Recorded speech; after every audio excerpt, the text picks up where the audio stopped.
Ladies and gentlemen, welcome to another edition of the CT Fletcher Presents the F Y'all Podcast. I am your host, Michael Wright, and across from me, as always, is the one and only, the legendary CT motherfucking Fletcher. Pops, how you doing today?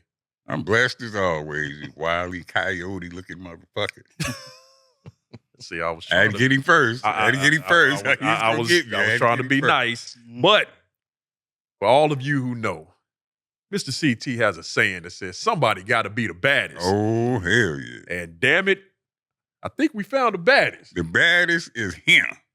Ladies and gentlemen, AEW / Ring of Honor superstar and the man who made the Ring of Honor TV championship what it is today. It don't get no better than the man that we got in studio. Very rarely do we get an in-studio guest, but we got the baddest to come all the way here from Houston, Texas, to be here with us in the studio. Ladies and gentlemen, the leader of Shane Taylor Promotions, I give you the baddest, Shane motherfucking Taylor. Hey, let's fucking go. That's the introduction for everybody doing podcasts, for everybody who wants an interview going forward. That is how it's done. I'll accept no shortcuts after that. You see how that was done? That was immaculate. We setting the bar high as hell, so anybody else, you got to come beat us, and I don't think you could do it, damn it. Not a chance. Not a chance. But thank y'all for having me. I definitely had to come in here, show y'all love. CT, been loving your stuff for years. Absolutely tremendous at what you do, a legend at what you do. So thank y'all for having me. And Mike, you all right too, so thank you. I know my place. I know my place around here. I get it. Somebody got to be the bad. Somebody got to be. So, you got any clips of me training Shane? No, but I'm sure Solomon can pull up. Solomon can pull up. Fletcher and Shane Taylor should come up. Mm-hmm. But while he's pulling that up, let's start there. So not too long ago, you and the Shane Taylor promotion fellas came through and got to train with the old man over here. You want to tell me what that experience was like for you? That experience, training with my guys, with O'Shea Edwards, with Bishop Khan, with Moses, Ron Hunt, everybody who was such an integral part of STP and helped us really turn that faction into one of the most popular factions in Ring of Honor history. When we came to train with CT, it was exactly what you wanted it to be, and it's exactly what you see it is when you watch the videos, when you see the training, when you see people dying in there, barely able to hold the weights, and that's what you want when you come to train with CT. You know you're gonna get your ass kicked, and that's what we came here for, and it was exactly what we wanted. I remember even after the warm-up, the gauntlet, I remember O'Shea tapping me and going, yo, I can't close my hands. I was like, me either, but we're doing the rest of this fucking workout, so let's just go. You know what I mean? So it was a blast, man. So, Pops? Yeah, when I say somebody got to be the baddest, it's a whole lot of goddamn professional wrestlers, and I'm friends with a whole lot of them. But everybody ain't stepping in the valley of the beast and putting themselves through that shit. I ain't gonna shame none of you motherfuckers. But y'all know who you are. Nah, fuck that. Shame them. We buddies and shit. But you ain't stepped up in that motherfucker and actually got no workout stone cold. You ain't actually got no motherfucking workout with Brian. Oh, shit. You think get off the ranch, homie. You calling out the big dogs now, Pops. Hey, we buddies and everything. He bought one of my trucks from me. But goddamn it, he ain't stepped up in that motherfucker, got no workout. There we go. When I say the baddest, if you willing to step up in the valley of the beast. It was more than that, but it was more than that. But that last line, we don't bow our heads to fucking nobody. That's going to come up a lot. I promise you. So, Pops, let me ask you. You trained them fellas. How did they do?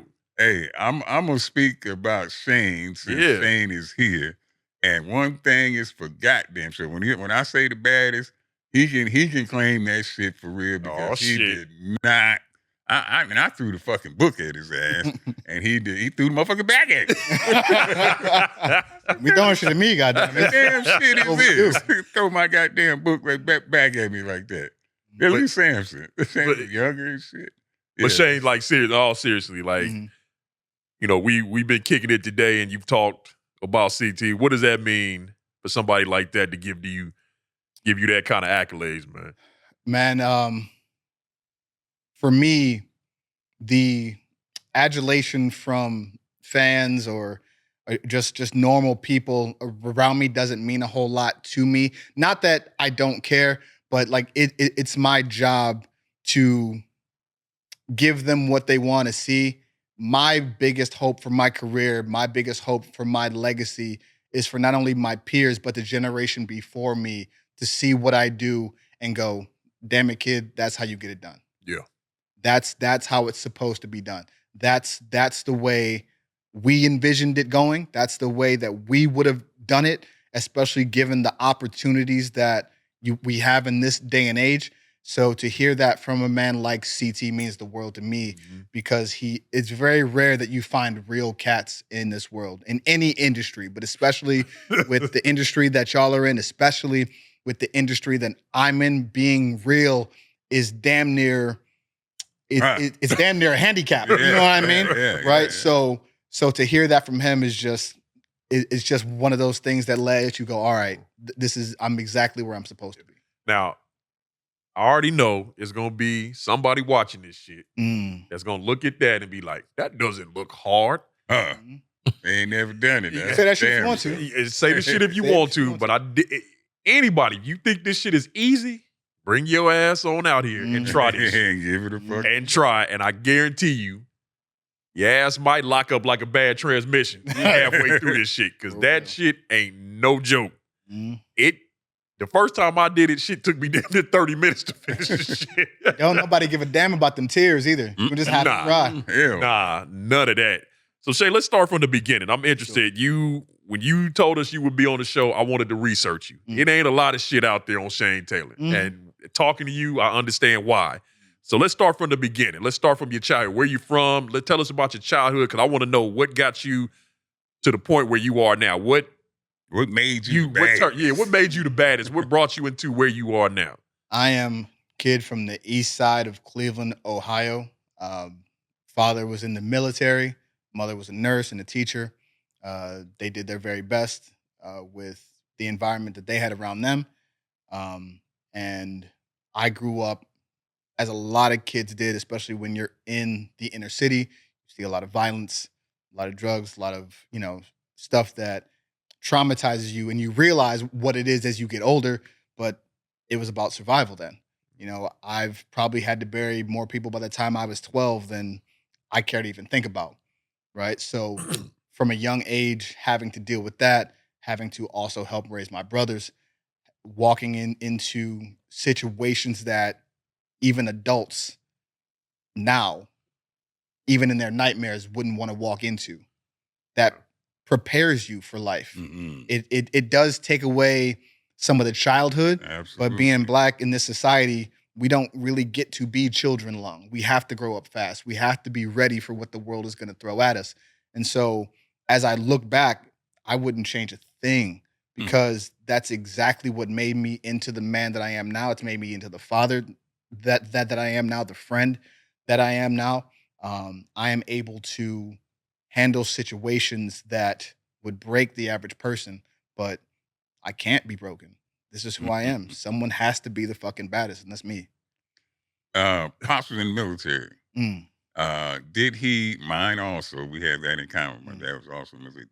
But my dad being in the military, that automatically meant a strict upbringing. Is that the same with your dad? Absolutely. It was yes, sir, no, sir. Yep. Yes, ma'am, no, ma'am. Absolutely. Don't slip around. I remember I was in the basement and I heard somebody call me. Didn't know who it was. So I just said what? Oh, hell said no. what? Because I was like, okay. I'm doing math, right? I'm like, okay. There's a 33% chance it's my brother. Didn't sound deep enough to be my dad. Definitely wasn't my mom's voice, right? So I was like, all right, what? Didn't hear shit, right? Except feet down the stairs. And I was like, fucked up. You know what I mean? Wrong response. I was, damn it. Wrong response. No, I'm sorry. It's too late for that. So, but my dad is very, very strict, but he was also someone that rewarded you for doing the right thing, rewarded you for your hard work, would tell you the job would tell you when you were doing a great job, but would also tell you when you were fucking up, right? Wow. And so that's something that I always respected. And my dad being a guy who was a street guy, who had to, interact with the law, negatively on Mhm. several occasions before a judge told him, hey, you can go away for a while or you can go to the Army. Military, yeah. And my dad said, I'll take that bet. Military, yeah. Here I And come. this is where we go. And so that's where it all came from. Man, man, yes, sir. I was well prepared Mhm. for basic training before I got, yes, sir. No, fuck, I've been saying that since I could This talk. is me. This is dude, this is easy. Yeah, this is no problem Dude, this is whatsoever, easy. man. So coming up in Cleveland, what were some of your earliest memories of professional wrestling? Man, so for us, like I said, I've seen a lot of violence, lost a lot of family. Wrestling for us provided the ability for those 2-3 hours that we watched it. It provided us an escape. It provided us a place where everybody could be somewhere all at once because there wasn't that many like pay-per-views back then. There was like maybe 4 or 5. And my family all lived within a few blocks of each other. So everybody would get like one pay-per-view a year. And whoever got it, we would all Go go to their there. house, yeah. And it'd be a big party and everybody be chilling. So while we were there for those 2-3 hours, we knew where everybody was. We didn't have to worry about getting a call that somebody got shot. We didn't have to worry about a call that somebody was getting jumped. None of that. It was just, okay, we all here. We gonna enjoy this sport. We gonna laugh. We gonna cry. We gonna yell. We gonna cheer. We gonna boo. We gonna do whatever it is that's necessary as long as we're just enjoying this moment with family. And I'm sure that's some of your favorite. Some of my favorite Memories, memories. And I always thought to myself, if I get the chance to be in that position, I want to be for someone what that was to me. Yeah. But also at the same time, represent myself and represent my culture in a way that I feel it should be represented, other than a lot of the bullshit that we get with professional wrestling. We gonna jump into all of Yeah, that, trust. We are definitely. I remember. We definitely gonna get. I remember when. See, of course, I'm a few decades. Yes, motherfucker, a few decades. So Still I CT Fletcher. Yeah, goddamn right. I remember me and my brother would run to the TV set, and this motherfucker was black and white. That's how far back we go. The TV set, black and white. We run to the when goddamn NWA came on. Yes. Fuck yeah, I'm old as fuck. Man, you ugly as fuck, but that ain't got nothing to do with nothing. Old and ugly. You run to the goddamn TV set like we're still in home, man, and slide down in front of that black and white motherfucker and watch them NWA from the Olympic Auditorium. And it was a few, I'm gonna give you a history. I'm gonna check your history, give you a history lesson, or you gonna give me one. And see if you one of these young fellas like this bastard sitting next to me that don't know nothing about old school shit, or did you actually a student of the game? I am a student of the game. I remember, goddamn it, Bearcat Wright. You ever heard that name before? Absolutely. Bobo. Yes, Brazil, Bobo Brazil. Iceman King Parsons. Hell yes. Thunderbolt Patterson. We were talking about a lot of these cats when we were talking to Ernie them. Ladd. Ernie Ladd. And it's amazing.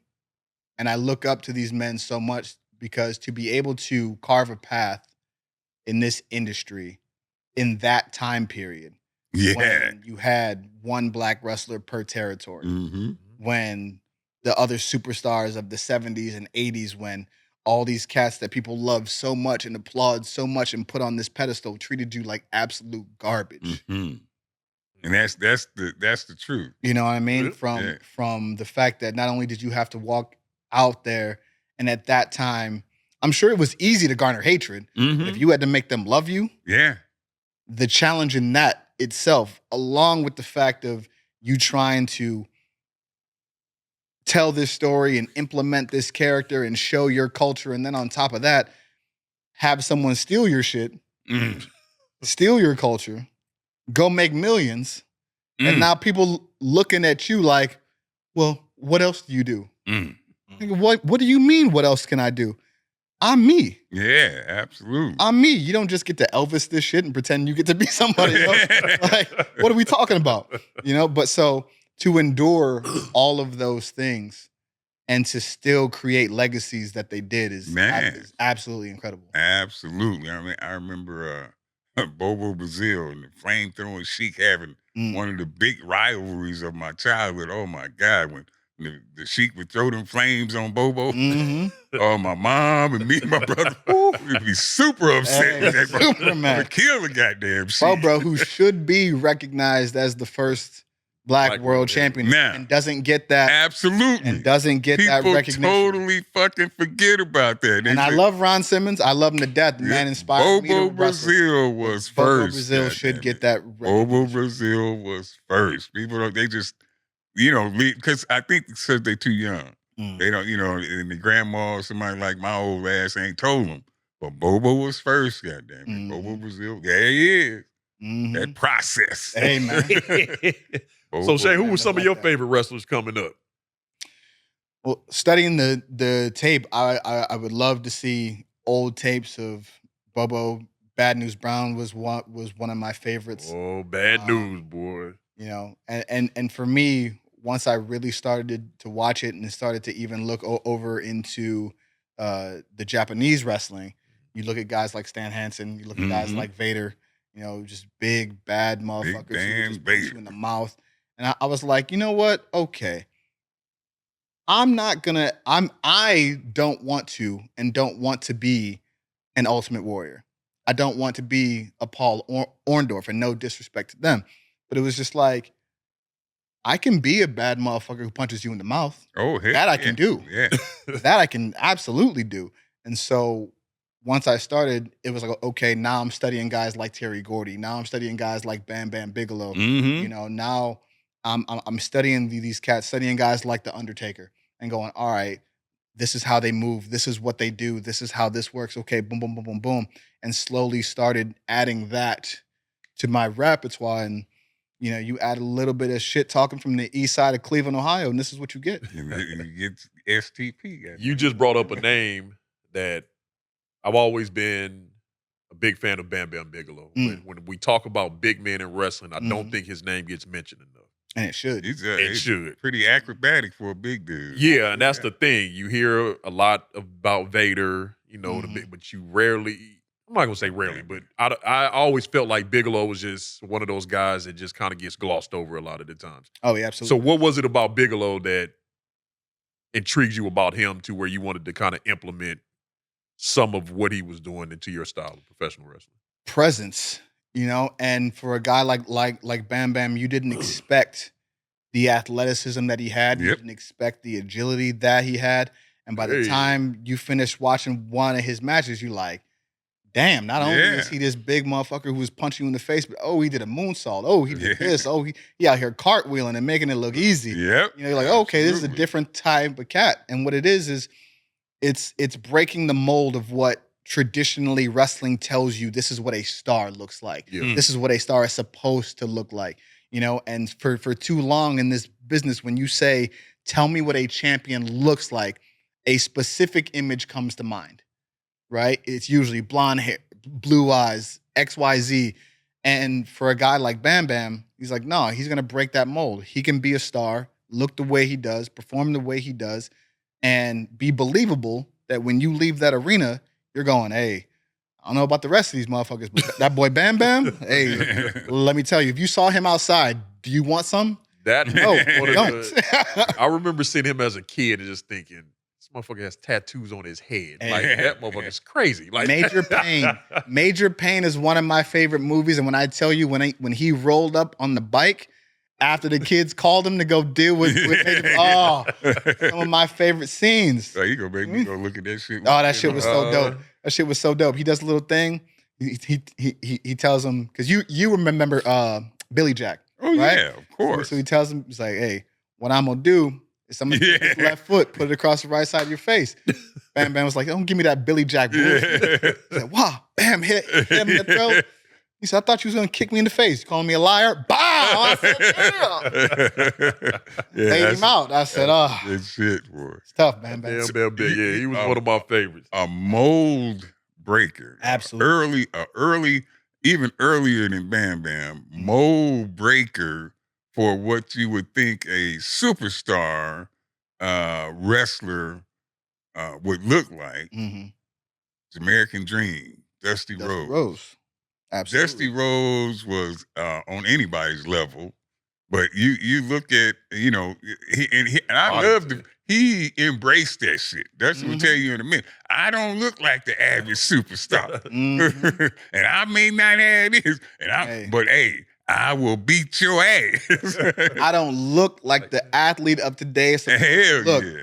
my belly may be a little big. That's right. It may be a little big, but I'm bad, homie, and they know I'm bad. Fuck yeah. If Dusty get to talking that shit, boy, hell yeah, Dusty. You all right. Well, there he is.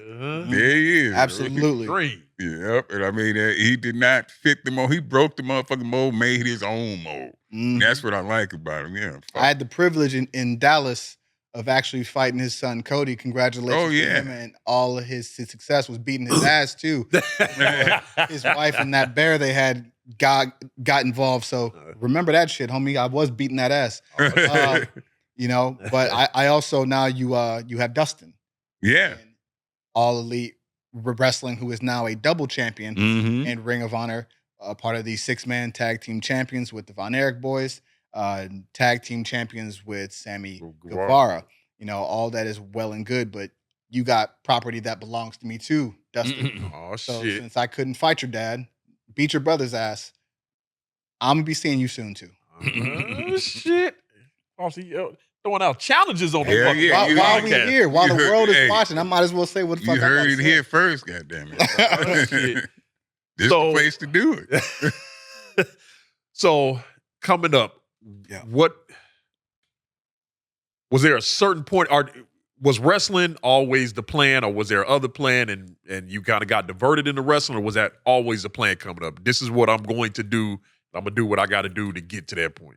I think wrestling was something that I feel like I was always destined to do, but I didn't know the avenues for it as a kid, which you don't know. You know, so it became football, became wrestling, track and field, was throwing shot put and disc and all that stuff. But my dad knew what this was going to be in preschool. Me and my cousin Walter got kicked out of preschool for wrestling. So like my family now is like, oh, we knew this was going to be. Now that they see me doing this, they're like, oh yeah, that's exactly Shane, that's Shane's shit. You know what I mean? And tell that story real quick. Family, like I said, lost a lot of people young. So my family did not play when it came to protecting us. Yeah. And so it was if somebody fight one of y'all, everybody better be fighting. Let's go get him. Hey, you know what I mean? Nobody should be just standing like, oh, well, I saw. No, what did you do? Yeah. You know? Kid was messing with my cousin. Didn't like that shit. Ended up getting him slammed. I don't know where the teacher was. Ask me. But I remember straight up going to the top of the table, climbing up. Oh, shit. Macho Man, baby. Bow. Man. Right on his chest. Get him out of there. You know what I mean? Get him out of there. And then school obviously was like, hey, well, they can't stay here. And my dad was like, I don't give a fuck. You know, and then we went and got ice cream because you don't mess with family. Shit.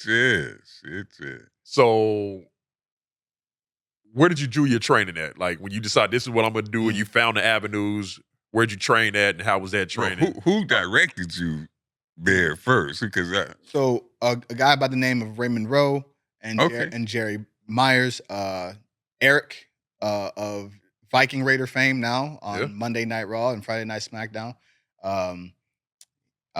They were my main trainers. Okay. And then the training for me, especially coming off of amateur wrestling in high school and in college, was easy, right? So not that wrestling training is easy, it's not. No. But I was able to adapt to a lot of the intricacies of it quicker because of my background. As well as, you know, boxing background and stuff that I've worked on with my dad on bases growing up. So hand to hand and all that stuff. Like it was very natural for me to be able to then go into the movements that are necessary for wrestling. And once you get past the fact that, you're throwing yourself on the ground and hitting these cables and all this other stuff, it was like, okay, this is combat. This is any other thing that we do. This is what I've been doing my entire life. This is easy work.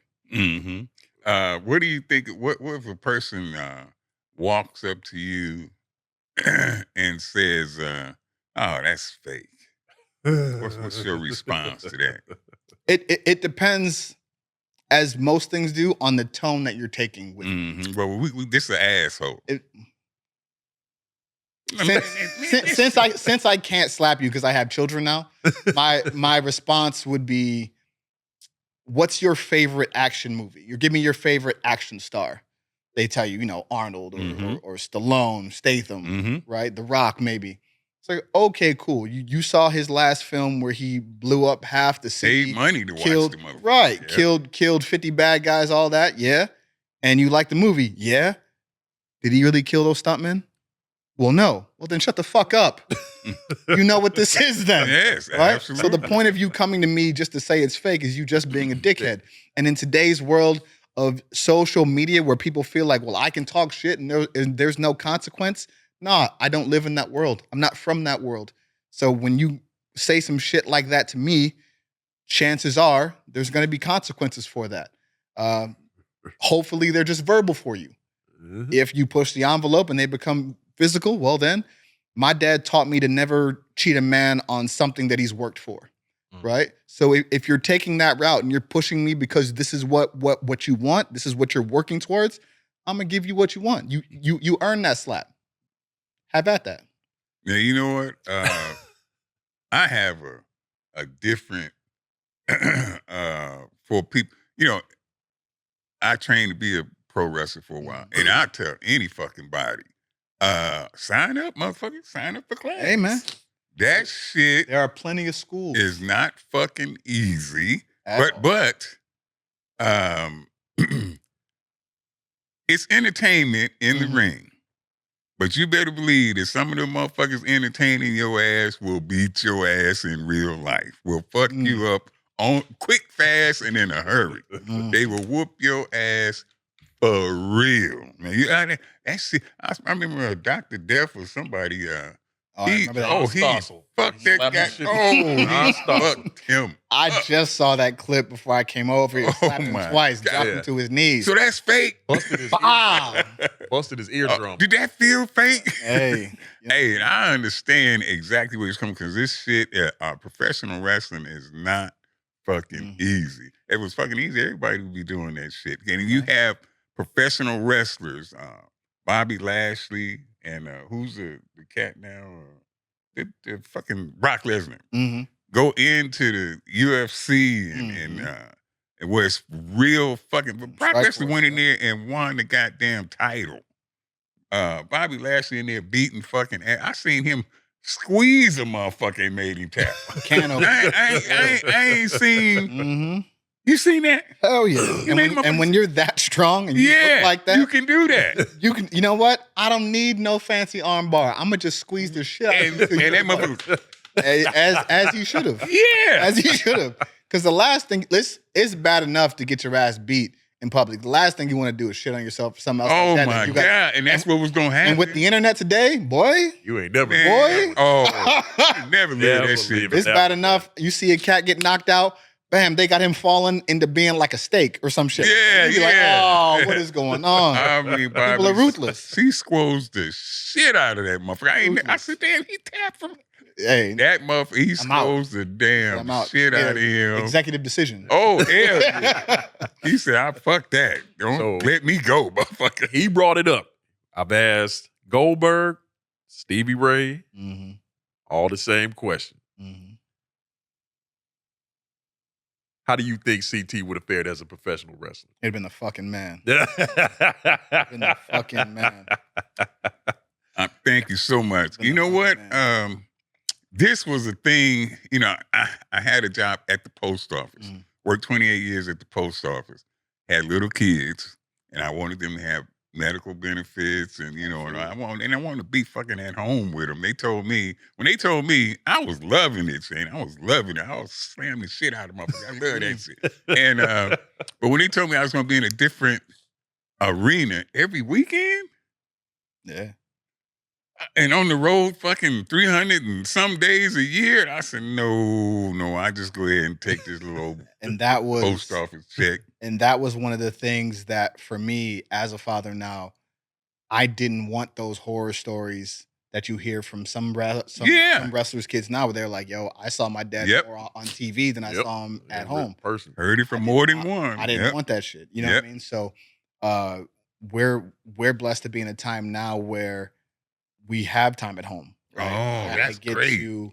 I get to drop my daughters off at school or pick them up from school. Fantastic, and see them work on homework, do all the stuff that you're supposed to do. And they know come Friday, okay, daddy's got to go, but I'm gonna be back Sunday or be back Monday. Like it's not, I'm never gone, months at a time. Yeah. God bless. That is fantastic. That's to me, to be able to balance that with family and making sure you're there to do the important jobs is a blessing. Yeah, it is. I did not want to miss out on that important first day of school and all these kids and running track and playing football. Yeah. I don't want to miss out on this shit. And I got 2 daughters, and in this day and age, I'll be damned if you see them on IG doing some wild shit. Yeah, you know what I mean? Like, and not a fucking chance. So you talk about your training, you go through your training, and I hear a lot of wrestlers talk about, how, the training and they get into the ring, but all of them talk about this light bulb moment when everything finally clicked. All the training, all the matches, it finally clicked. Did you have one of those moments where everything just kind of came together and you like, I got this shit. Like, this is exactly what I'm supposed to be doing, where everything in the ring just clicked and you knew you had this shit? I don't know, because I think there are 2 parts of it that come naturally to me. Like I said, we were talking about the sports background, and so the physicality came easy to me, and then the talking shit is just growing up Cleveland. Yeah. So that's always been me, right? As a matter of fact, it's funny when I come back from things and people are like, man, you just seem like such a different person out there. And I go, no, that's the closest to the real me you're going to get. Yeah. I have to start working once I come back here, because I try to do my best around you soft motherfuckers. Oh my God. Right? Because once I come back here, if you saw the real me, you'd, then cats start getting nervous. Then cats start doing all the weird shit that they do in the industry. Right, yeah. So let me put this smile on when I come back here. Let me shake your hand, even with all the bullshit, even when you go, hey, brother, and all that extra goofy shit you do. Let me, you know what I mean? Let me keep my composure and continue to be a professional, you know what I mean? But the closest thing you get to the real me is when I'm out there, because once I'm out there, it's me against this entire arena. I'll beat all y'all's asses, line everybody up, one by one, like this was a movie. I'm going to lay you all out. And your boy that's in here right now, your boy that's in here fighting for y'all going home sad, because I'm going to whoop his ass too. I told you earlier that the thing, so growing up as a wrestling fan, like I wasn't a Hulkamaniac. I wasn't the Ultimate Warrior. Like I wasn't that kid. I tell people all the time when they ask me who my favorite, I was a Ron Simmons guy. Butch Reed. Those were the dudes I gravitated to, because to me, those were the cats I knew from my neighborhood. Absolutely. Those were my uncles. Big, bad motherfuckers that didn't take no shit from nobody. They weren't out here. And again, I'm not knocking the whole, like that shit was over. The motherfuckers made a ton of money. But for me coming up, it was like, okay, that's cool. But it was the Bad News Browns. It was them dudes that was like, and you know why them the motherfuckers, them the ones. Do you know why that is? Tell me. Because you've seen your fucking self in them. Yeah, absolutely. I can when there's a bunch of little kids right now looking at Shane Taylor do his thing in the goddamn ring, they see themselves. And I tell you one thing, Shane Taylor gonna represent. He represents for him. I told him in the car the thing when I watched this motherfucker on TV talk. Yep. It's one of those things where like, that's really him. It may be cranked up a little bit, but that's him. Exactly. And that's why say the things that I do. That's why I fight for the things that I fight for in a world where people are so nervous and so shook and so scared in this industry to say what you have to say, to stand up for what you need to stand up for. I can't tell you how many legends that I've talked to. I can't tell you how many current stars that I've talked to that every time I see him, Shane, hey, you can't say that, Shane. You can't, Shane. You can't do that, Shane. Because you know how this game is, Shane. You know how this game is, and I understood it back then. Yeah. Right. I understood it then when it was one black person per territory. I understood back then when you had to take the bullshit from a lot of these stars, them calling you every slur in the book, them, mistreating you, them doing all kind of stuff, because you were trying to create this living and you were the only one. You represented everybody. And so you couldn't lose your cool. You couldn't fly off the handle because then it was just an excuse to go, see, we don't need them over here. Look at the problems they cause. The problems that they cause. But now it's like, what the fuck are we scared of? What the fuck are we really scared of? Maybe a lot of people forgot who the fuck we are, but in case you forgot, our philosophers changed the world. Our mathematicians changed the world. Our inventions helped shape this country and still do. Our soldiers have fought in every single war, every single engagement, and if not won it, definitely turned the tide. We are an integral part of this. We're not guests in anybody's fucking house. We dominate everything that we want to fucking dominate. Every athletic, any sport worth a damn that we don't get priced out of, especially like growing up, we dominate. The NBA, us. The NFL, us. The best fighters of all time, us. This is the only sport in which people get to fucking pretend you're better than us at anything. And you're not. But you've allowed yourselves to think you are. All that shit stops now. That shit stops with STP. I'm going to make sure you understand that we're going to take over this game going forward. And I don't care what current superstar, what former superstar, what legend, or anybody else has to fucking say about it. This is the way this industry is going. When you talk about making money, cool. The NBA and the NFL make billions.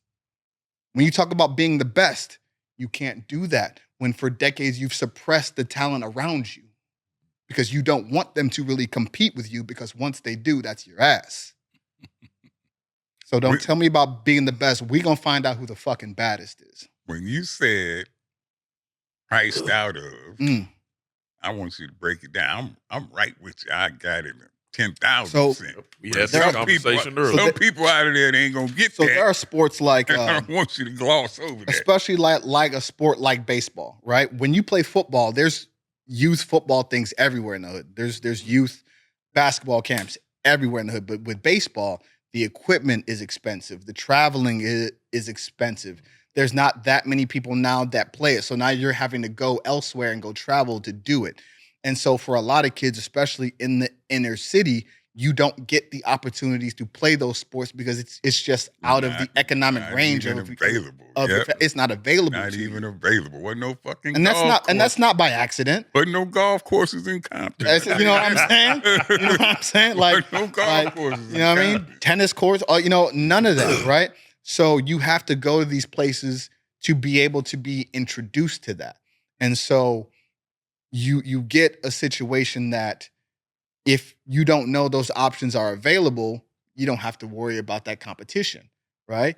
I don't think there's a lot of cats that like the fact that, Hank Aaron surpassed, Babe Ruth. That, damn, why is his name? Barry Bonds is now the king of the home. Like, no, we don't like that. We liked when we got to say this is America's pastime and we own it. Nah, like I said before, anything we touch, we gonna take over. When they did get tennis courts in Compton, Venus and Serena, smacking, see what smacking people, right? They came along. Even if you market and give all the sponsorships to the people you want them to go to, that's not gonna change the outcome on the court when they get in that ass beat.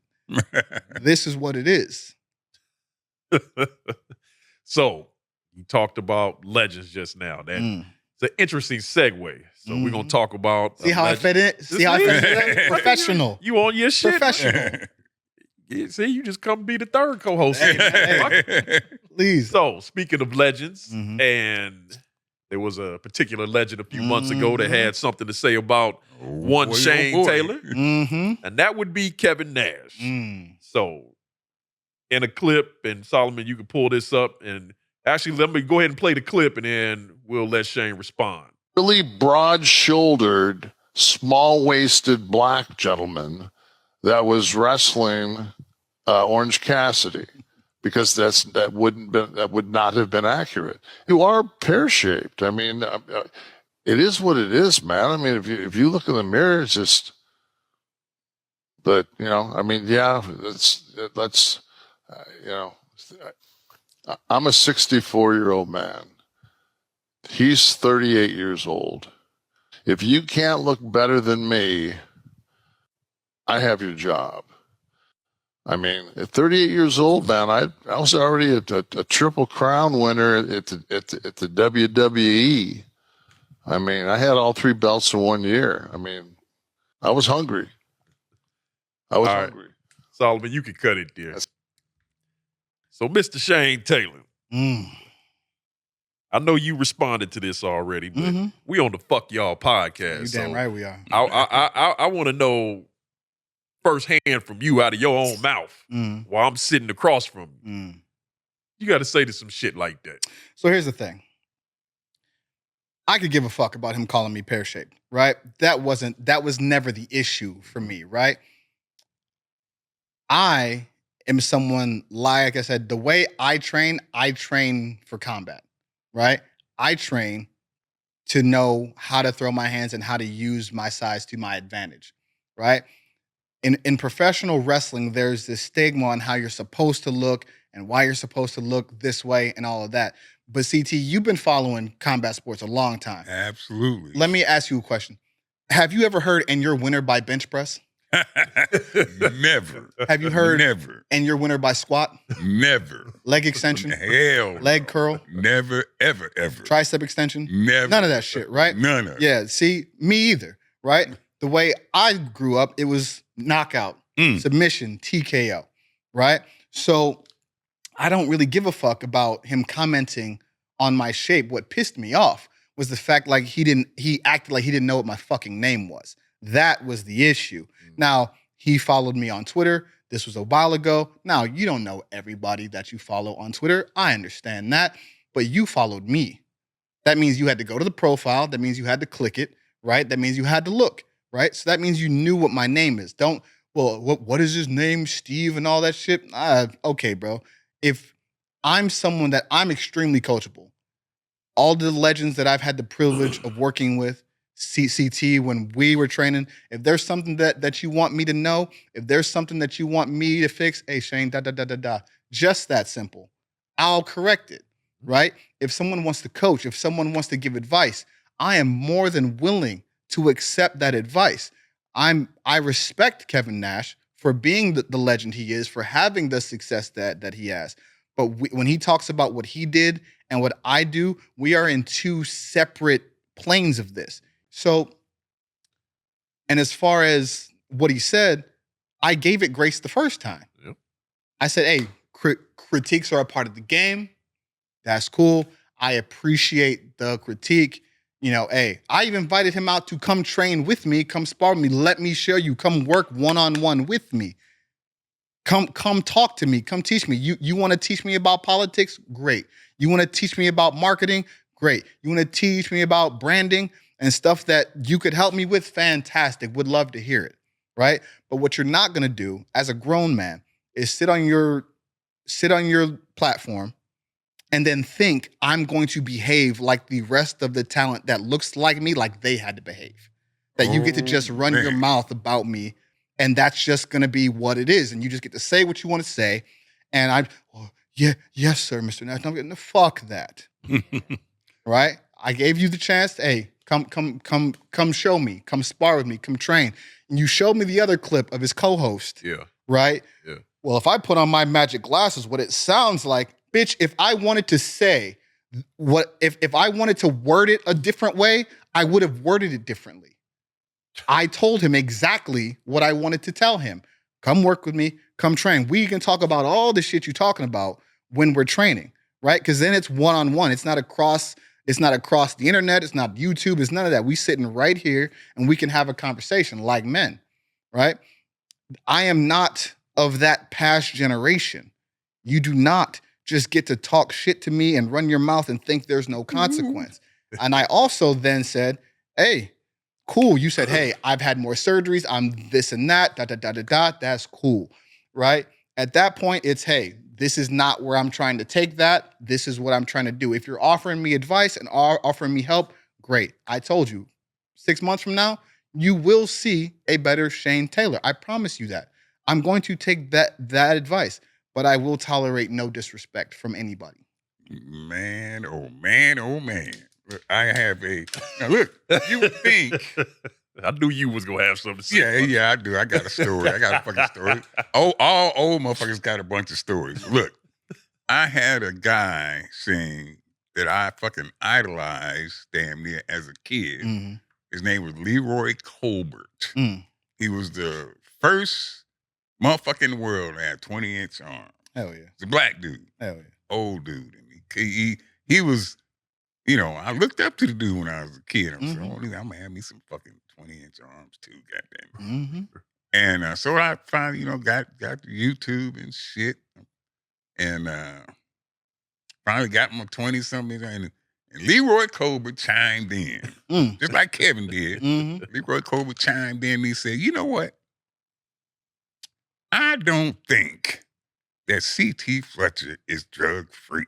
That was his big thing, that he was the first 20-inch natural arms in the world. He said, I don't think it's possible for C.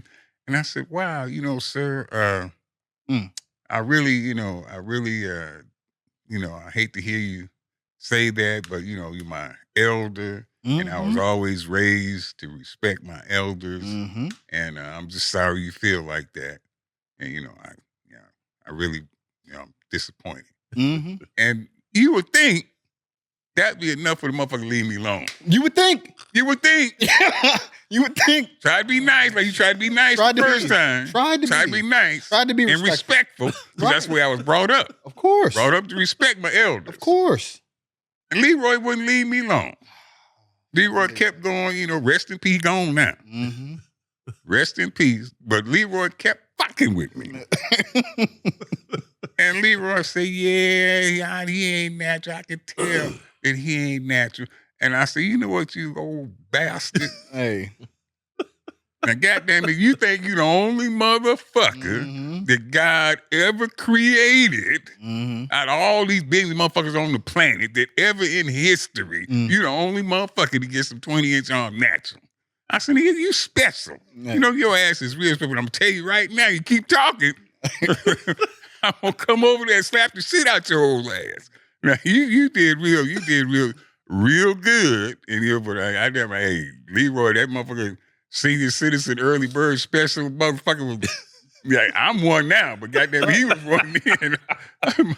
I'm trying to, be respectful and shit, but I know exactly, hey, motherfucker, I'm going to be one more month. Hey, that's it. And that's it now, Leroy. It seems to be a trend with a lot of people too, especially in this in this industry, right? That territory mindset.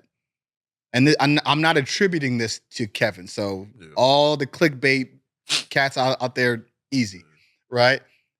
That territory mindset travels, right? And it's traveled through the decades to where people expect you to just be okay with being disrespected. They expect you to be okay with just taking whatever bullshit that they give, because up until now, a lot of our legends had to. And I can't tell you how many times I've been brought to tears hearing stories from some of these legends. I'm not even going to go and tell their names because I don't want their business out there, but I've sat with them and talked with them and listened to them tell me these stories and tell them all the horrific things that have happened to them. And I just sat there and I just said, Nah.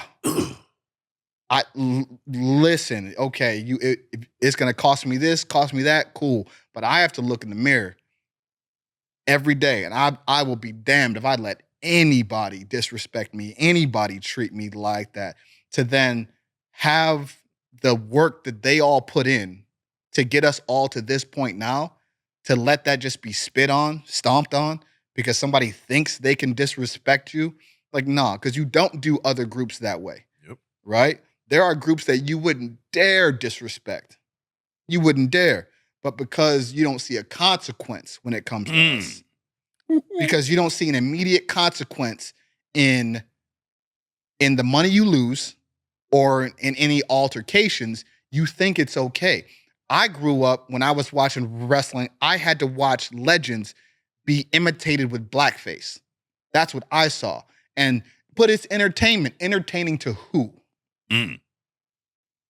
I had to watch legends be told, someone like you isn't meant to be champion. That's reserved for people like me. Your job is to sing, dance, and entertain.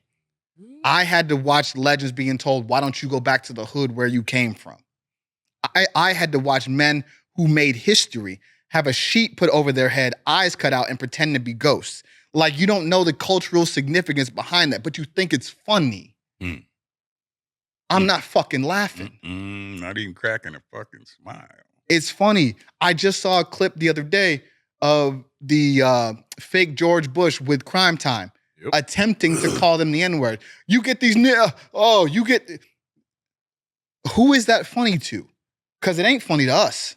Nope. But as wrestling fans, especially as black fans, this is what you're subjected to with wrestling.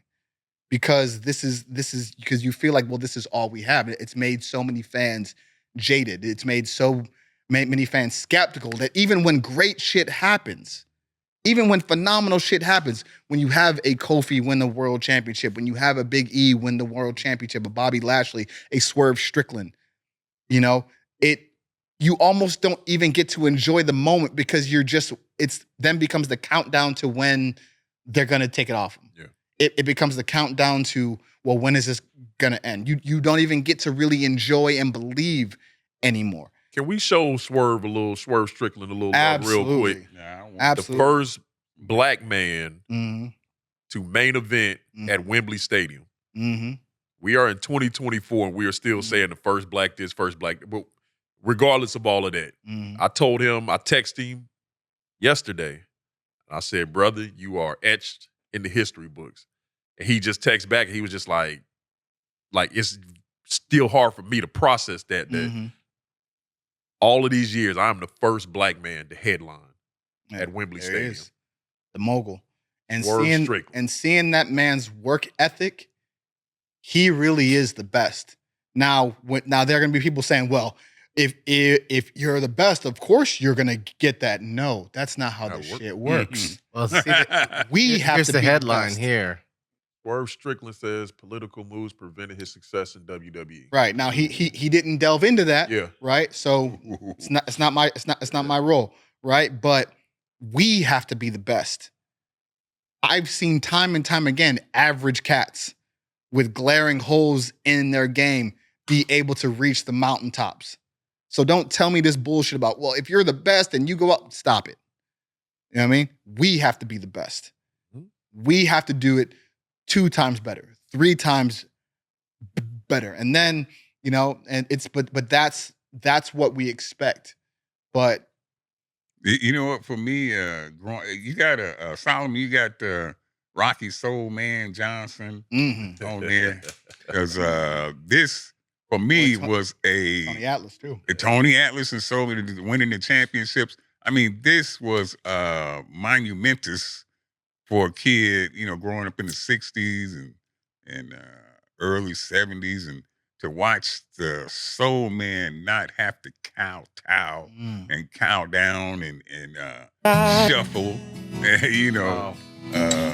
you got going on, Sol? Playing the kid. That's the son right Young there. Rock. That's the son right Young there. Rock. Look at that. So, man, shit. So, man, walked in that ring, goddamn it, man, he wasn't bound down. Oh, that is The Rock, isn't it? Yeah, that's his son. Yep. That's The Rock. But that's daddy right there. Mhm. That's Pops. Which, by the way, I've gotten to train with CT, Rocky, since you just got brought up. Anytime you want to train, I'll let your boy, man. I'm still trying to eat. He told me he's coming. Hey. But he ain't showed up yet. Hey. I hope you see this. Might have to make that happen. I hope you see this. Hey, we working Dwayne. I hope you see this, Dwayne. I've been promising me you coming to the Valley of the Beast. Now you gotta show everybody you the real deal. Mm-hmm. Come on down. Yes, sir. So Shane, you've been talking about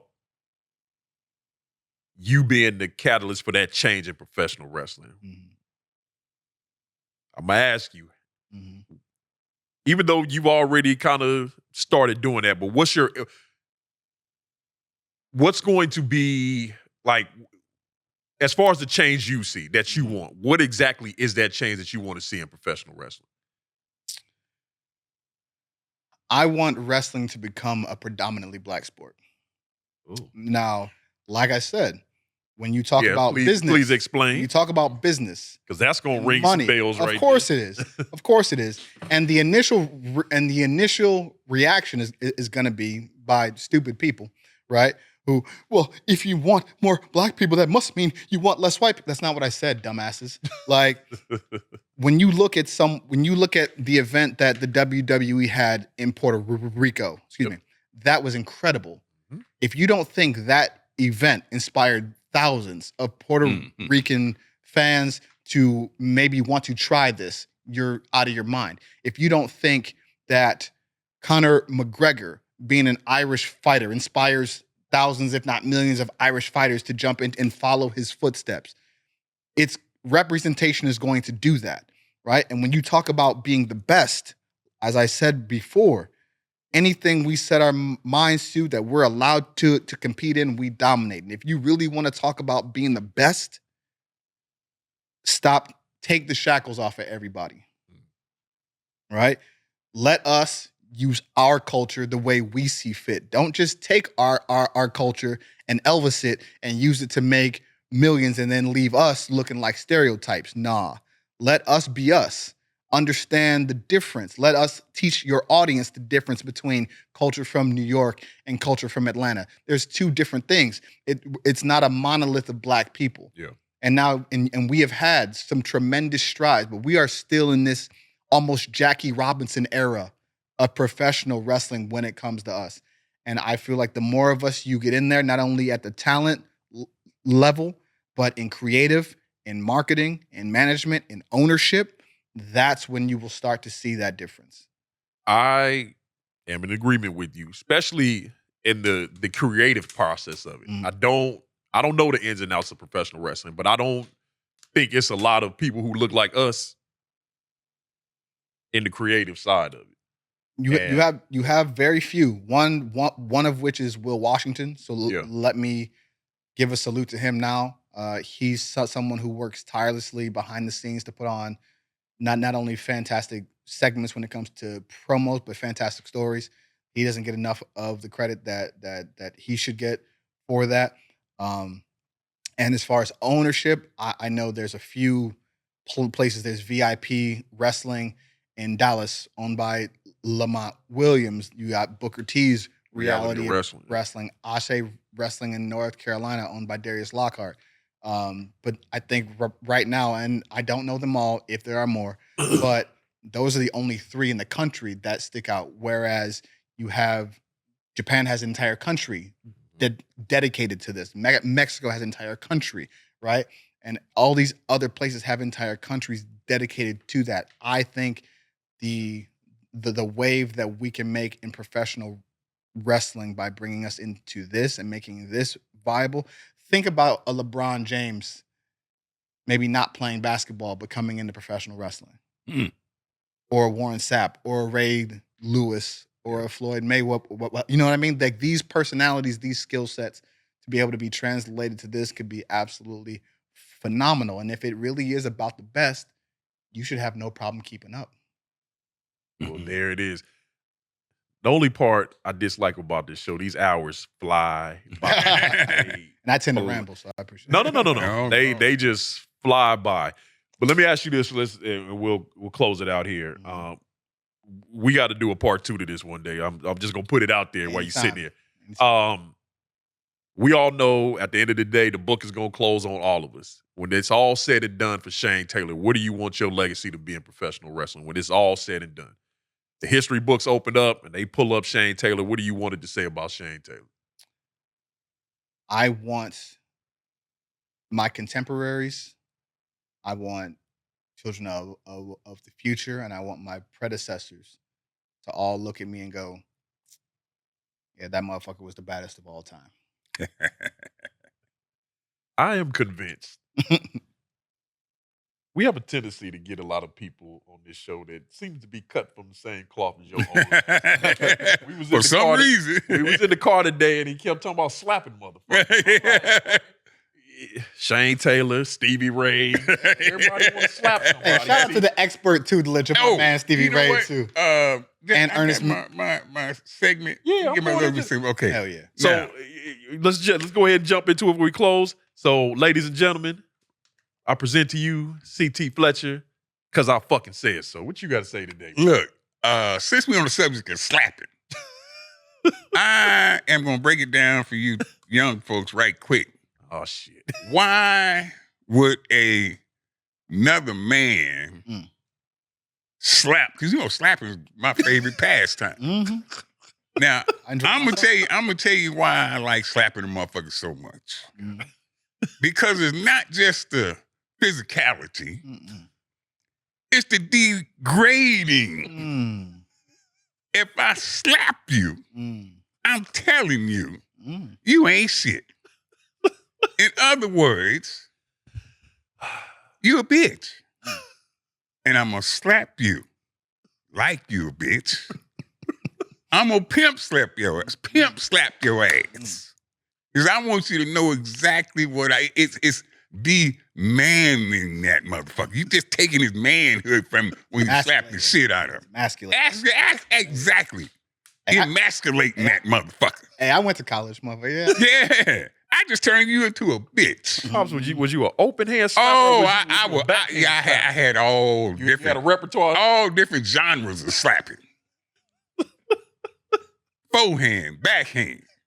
He slap a motherfucker on down, stroke, up, slap a motherfucker, uppercut, slap a motherfucker. The Arthur Ashe is slapping. He can't do the forehand and the backhand. Oh yeah, paintbrushing motherfucker. Had the drop shot. Got a wide repertoire of slaps. Now, the downward slap. What was man, slap a motherfucker on top of the head. Just make motherfucker come in 6'4" and leaves 5'8". Just break ankles and shit. Oh yeah, no, I love the slap because it takes their especially you catch a motherfucker right mid while he talking shit, right in the middle of him talking shit. Well, meet me outside. Meet you right here. What the fuck is we going outside for? I ain't got time to go outside. Shit. If you in slapping distance, you just shit, meet me outside, motherfucker. The fuck is we going outside? Fuck. You had better hope you don't go to sleep. You had better hope you don't go to sleep because the girl you came with, definitely staying here. Definitely staying here. Plenty room for us to do what we gonna do right here. We ain't got to go outside. Fuck that. I ain't got because I fucking said so. That's why. Was you slapping them to sleep, Pops? Oh my goodness, my goodness! I got fired from the post office for a while because slapping somebody down. That motherfucker down. Had to get my job up for a while because of that. We here at the Fuck Y'all podcast do not believe in violence. I do. I do. Yeah. No, we believe in violence. That's why we got Shane motherfucking Taylor on the podcast today. The baddest. Somebody got to be the baddest. God damn it, we found him. Now, Shane, before we get out of here, let everybody know where they can find you. Anything you want to promote, let the people know what it is. We believe in taking care of our people over here at the Fuck Y'all podcast. Twitter and Instagram at Shane216 Taylor. If you like the hat that Pops is wearing, the shirt that my man Mike is wearing, go over to shop AEW.com. Go and pick you up the STP merch. And big shouts out to my guy, Anthony Agogo, the governor, Olympic bronze medal winner, doing a great job at the Olympics covering that. And my man, the Ring of Honor pure champion, the best technical wrestler in the world today, Tiger Styles, Moriarty. Gonna see y'all boys real soon. Yes, sir. Yes, sir. So, ladies and gentlemen, before we go, I gotta say, thank y'all so much. Like, the response to this podcast has been amazing so far. So, this old motherfucker ain't gonna tell you, because, he'll tell you he don't give a fuck if you watch the shit or not. But goddamn it, one of us gotta care, goddamn it, and I care. So, but in all seriousness, just the response to the show has been amazing. The comments, I always go to the comments because I'm expecting somebody to say some dumb shit. But they honestly have not said any dumb shit. They have all been... That's inevitable. Yeah, it's gonna come. Yeah. I know it's coming. I was just shocked. I figured by the time we get 2 episodes in, it'd be some weird motherfucker in there. Everybody has been super cool. I mean, to the fact where people are reaching out to us to be on this damn show. So that's a beautiful thing, Yeah, Pop. keep that shit on the internet, because you fuck around and get your lips slapped around back. Keep it in the comment section. But I do want to put something out there, and I told Pops this. There's a clip that I put up of our interview with John Brown that got social media jumping. It's overtraining shit. And Pops, I hope you okay with this. I want to put something out there. If you are one of these people that don't believe in the old school training methods, you think overtraining is bad, I want you to contact me.